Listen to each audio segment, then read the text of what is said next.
Considere as informações sobre os isótopos do ferro contidas na tabela abaixo. E com relação às informações acima, analise as afirmativas abaixo e assinale a opção correta. Bom, então aqui nós temos nessa tabela, justamente na primeira coluna, o número de massa de cada isótopo do ferro e a abundância dele, né, a porcentagem em que ele ocorre na natureza. Então a gente tem que na primeira está dizendo que a massa atômica do ferro a ser representada na tabela periódica deve se aproximar de 58. Bom, galera, como é que a gente pode ver se isso está certo ou está errado? A gente tem duas formas de fazer. Uma forma, digamos assim, mais tradicional, só que é mais demorada, e uma outra que é mais rápida, que cobraria do candidato uma percepção matemática muito boa para julgar esse item, tá? Então, como vocês podem ver, eu estou jogando aqui para baixo aqui essa tabela, porque eu vou falar para vocês do cálculo da massa atômica. Então, você que está acompanhando o vídeo, é muito importante que você fique ligado que número de massa representa uma coisa e massa atômica tem uma outra coisa, é uma parada diferente. Eu estou comentando isso porque normalmente eu vejo que os alunos fazem uma confusão de número de massa para massa atômica. Então, só para recordar, o que é o número de massa? O número de massa nada mais é do que o que a gente representa com a letra A e significa o somatório de prótons e nêutrons. Então, o número de massa é igual ao somatório de prótons e nêutrons. Isso daqui é um número de massa. E o que é a massa atômica? Massa atômica nada mais é do que uma média de cada isótopo, né, levando em consideração o número de massa e a porcentagem que ele ocorre na natureza, tá? Então, assim, como que eu faço o cálculo da massa atômica do elemento químico ferro, né? E esse valor é o que entra na tabela periódica. Então, no caso, a massa atômica do ferro, eu vou calcular pegando o quê? O número de massa do primeiro isótopo multiplicando a porcentagem que ele ocorre na natureza. Então, a gente teria, ó, 54 multiplica 5,845.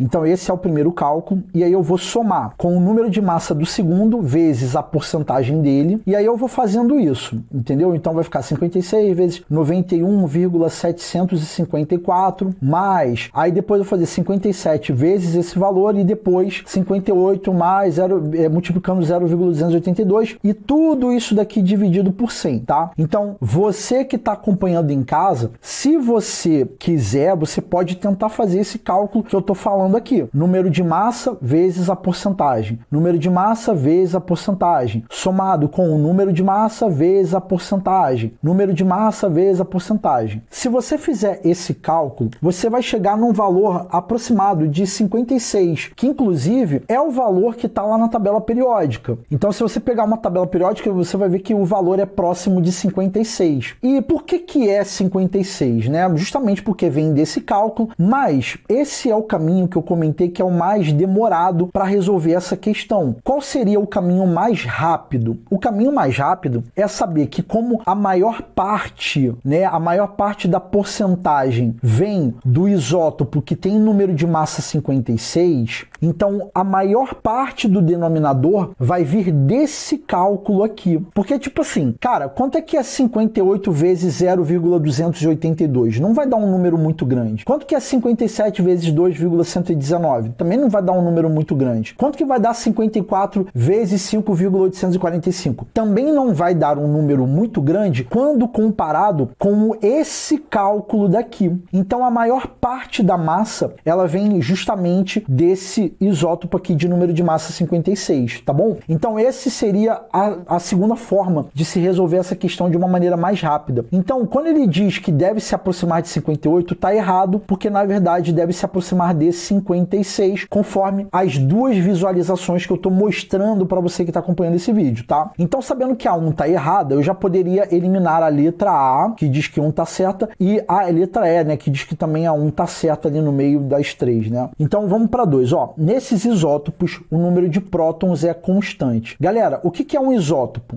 Aliás, o que são isótopos no plural? São átomos que apresentam em comum o mesmo número de prótons. Então, se eles apresentam o mesmo número de prótons, inclusive eu botei aqui, passei aqui em cima, se eles têm o mesmo número de prótons, é óbvio que é constante, né? Porque isótopos apresentam o mesmo número de prótons. São do mesmo elemento químico, então a 2 está certa. Então, posso eliminar a letra C, que não considera a 2 como certa, tá? Aí agora a gente está entre a letra B e a letra D. Aí assim, na 3, esses isótopos são caracterizados por diferentes números de camadas eletrônicas nos átomos no estado fundamental. Galera, primeiro, quando a gente fala de átomo, a gente tem que ele é neutro. neutro. Não confunda com nêutron, tá? O que eu tô querendo dizer como neutro? Eu tô querendo dizer que o número de partículas positivas, que são os prótons, é equivalente ao número de partículas negativas, que são os elétrons, por isso que ele é neutro. Então, se o número de prótons é igual ao número de elétrons e eles são isótopos, então eles vão ter automaticamente o mesmo número de elétrons e o mesmo número de camadas eletrônicas. Então, quando ele diz que é diferente, aqui está errado, porque na verdade é igual, o número de camadas é igual. Então, a 3 está errada e aí a gente chega na letra B como a alternativa correta para essa questão de número 33.